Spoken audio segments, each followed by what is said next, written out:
అదరగొట్టే కారం రంగు రుచి ఆచి కారం పొడి. సో రష్యా అధ్యక్షుడు వ్లాదిమిర్ పుతిన్ ఇటు ఢిల్లీకి వచ్చారు, ఆయన వెళ్ళిపోయారు కూడా. బట్ పుతిన్ భారత పర్యటనలో ఇరు దేశాల మధ్య పలు కీలక ఒప్పందాలు కుదిరాయి. ఇంతవరకు అంతా బాగానే ఉంది, కానీ యుక్రెయిన్ వార్ విషయంలో పుతిన్ అనుసరిస్తున్న వైఖరిపై ప్రధానమంత్రి మోదీ అసలు ఎందుకు ప్రెషరైజ్ చేయలేదు? ఇటు యూకే కానీ, ఫ్రాన్స్, జర్మనీ సహా ఇతర యూరోపియన్ యూనియన్ దేశాలతో ఇప్పటికే మనకు సంబంధాలు దెబ్బతిన్నాయి కూడా.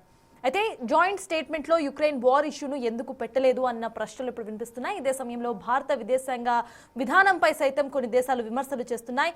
ఇదే ఇప్పుడు హాట్ టాపిక్గా మారింది. దీని గురించి మాట్లాడదాం. సిఎస్ సార్, ఇందాక మనం ఇటు మాట్లాడుకున్నాం, at the same time present మాట్లాడుకుంటే వార్కు సంబంధించి ఎందుకు ప్రైమ్ మినిస్టర్ క్వశ్చన్ చేయలేదు అనేది మేజర్గా ఇప్పుడు వినిపిస్తున్న వార్త. అంటే అప్పట్లో పీస్ వైపే మేము ఉంటాము అని చెప్పి, బట్ డైరెక్ట్గా వ్లాదిమిర్ పుటిన్తో మాట్లాడే అవకాశం వచ్చినప్పుడు వై డింట్ యూ క్వశ్చన్ అనేది మేజర్గా వినిపిస్తోంది వేరే దేశాల నుండి. ఎలా చూడాలంటారు ఈ క్వశ్చన్? ఎందుకు ప్రశ్నించలేదు అనుకోవాలి, మీరేమంటారు? ఇప్పుడు డిప్లొమసీలో నైసిటీస్ ఉంటాయి. మనము ఆ రష్యా ఇస్ అవర్ ఫ్రెండ్ను క్వశ్చన్ చేయం. ఫ్రెండ్తో మన సెంటిమెంట్స్, ఎమోషన్స్ పంచుకుంటాం.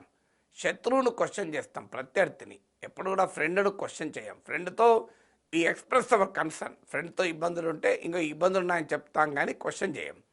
అందువల్ల రష్యాతో ఉన్న డిప్లొమసీ రిలేషన్స్లో మోడీ రష్యాను క్వశ్చన్ చేయాలి అన్నది కరెక్ట్ కాదు. రెండవది, it is not our war. భారతదేశానికి ఏం సంబంధం ఉన్న అంశమే కాదు.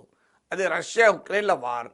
ఆ వార్కు రష్యా ఒక్కటే కారణమని ఇండియా భావించడం లేదు. రష్యా ఎంత కారణమో ఉక్రెయిన్ పశ్చిమ దేశాల వైఖరికి కూడా అంతే కారణము. ఎందుకంటే ఈ వార్ రావటానికి మూలం ఎక్కడుంది?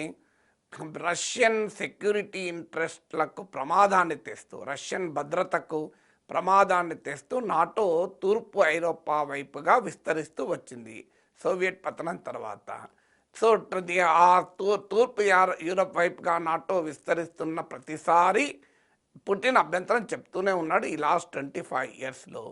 ఇక ఉక్రెయిన్ విషయంకి వచ్చే వరకు no question of just opposing, మీ యాక్ట్ అని ముందే చెప్పాడు అమెరికా ప్రెసిడెంట్. అప్పటి ప్రెసిడెంట్ బైడెన్ కూడా చెప్పాడు.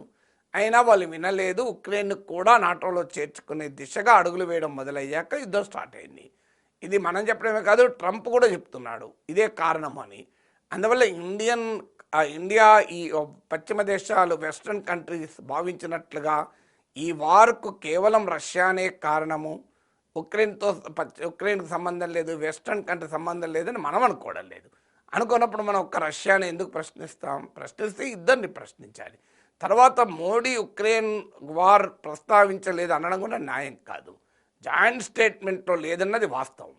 జాయింట్ స్టేట్మెంట్ ఇది పాలసీ స్టేట్మెంట్. కానీ మోడీ ప్రసంగంలో ఉక్రెయిన్ వార్ ప్రస్తావించాడు, స్పష్టంగా కూడా ఇచ్చాడు. మేము తటస్థంగా లేము ఉక్రెయిన్ వార్లో, మేము శాంతి వైపుగా ఉన్నాం, శాంతి కోసం జరిగే ప్రతి ప్రయత్నాన్ని సమర్థిస్తాం, కావాలంటే మా సహకారాన్ని కూడా అందిస్తామని మోడీ క్లియర్గా చెప్పాడు.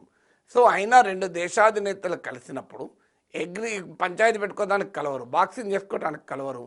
వాళ్ళు టీవీ ఛానల్లో షౌటింగ్ మ్యాచెస్లో పాల్గొనటానికి వచ్చిన రెండు రాజకీయ పార్టీల ప్రతినిధులు కాదు. ఇప్పుడు మీరు రెండు రాజకీయ పార్టీ ప్రతినిధులు మన తెలుగు ఛానల్లో వచ్చి ఎవరినోడు తిట్టుకుంటారు చూడండి, కొట్టుకునేంత పనులు కూడా చేస్తుంటారు. సో డిప్లొమసీ అలా ఉండదు. Diplomacy is not a shouting match. డిప్లొమసీలో ఉండేది ఏంటంటే అగ్రియబుల్ అంశాలపైన మాట్లాడుకుంటారు. డిసగ్రిమెంట్స్ ఉంటాయి. అందువల్ల ఉక్రెయిన్ వార్ పైన రష్యన్ పర్స్పెక్టివ్ వేరు, ఇండియన్ పర్స్పెక్టివ్ వేరు. అయినా పశ్చిమ దేశాలకు, అమెరికాకు అసలు హక్కెక్కడిది? అసలు ఇండియా రష్యాను సమర్థ్యం పక్కకు పెట్టండి. ఉక్రెయిన్ వార్ స్టార్ట్ అయిన 4 ఏళ్లలో, ఈ 4 ఏళ్లలో అమెరికా రష్యాతో ట్రేడ్ జరపలేదా? అందుకే పుటిన్ క్లియర్గా చెప్పాడు, మేము రష్యా నుంచే కదా అమెరికా యురేనియం కొంటుంది తన న్యూక్లియర్ పవర్ ప్లాంట్స్కు, అది కూడా ఫెయిలే కదా. ఇండియా ఆయిల్ కొంటే తప్పు, అమెరికా యురేనియం కొంటే తప్పు కాదా అని పుటిన్ ప్రశ్నించాడు. ఆ మాట కలిస్తే అలాస్కాలో పుటిన్ చెప్పాడు, ట్రంప్ ప్రెసిడెంట్ అయ్యాక అమెరికా రష్యా ట్రేడ్ 20% పెరిగింది. So what right America has to talk about Ukraine war? అసలు ఇప్పటికీ కూడా Russian liquefied natural gas LNG ఎక్స్పోర్ట్స్లో 51% యూరోపియన్ కంట్రీస్కి. అంటే వాళ్ళేమో ఎనర్జీ సప్లైస్ కొంటారు, మనమో కొనొద్దంటారు. What is this hypocrisy? అందువల్ల ఉక్రెయిన్ వార్కు మొదలు ట్రంప్ సపోర్ట్ చేస్తున్నాడో తెలుసుకుని మన తర్వాత సంగతి. ట్రంపే వెళ్ళి మా పుటిన్ కౌగిల్లో ఉండి పుటిన్ ఒడిలో పండుకొని మనల్ని అడిగితే ఎట్లా? మొదలు ట్రంప్ను పుటిన్ ఒడి నుంచి బయటికి లాగితే ఫ్రాన్స్లు, యూకేలు, జర్మనీ, తర్వాత ఇండియా సంగతి వస్తుంది. ట్రంప్ను ఒప్పించలేరు. ట్రంప్ పుటిన్ను నొప్పించడం చేత కాదు. ఉక్రెయిన్ను ఏం చేయాలో తెలియని ఒక అయోమయ పరిస్థితిలో ఉండి ఉరిమిరి మంగళ మీద పడ్డట్టు ఇండియా మీద పడుతున్నాడు అమెరికా, యూరప్. అసలు మనతో స్టార్ట్ కాలే యుద్ధం. మనం అడిగి యుద్ధం వాడు మొదలు పెట్టలే. మనం చెప్తే వాడు యుద్ధం ఆపడు.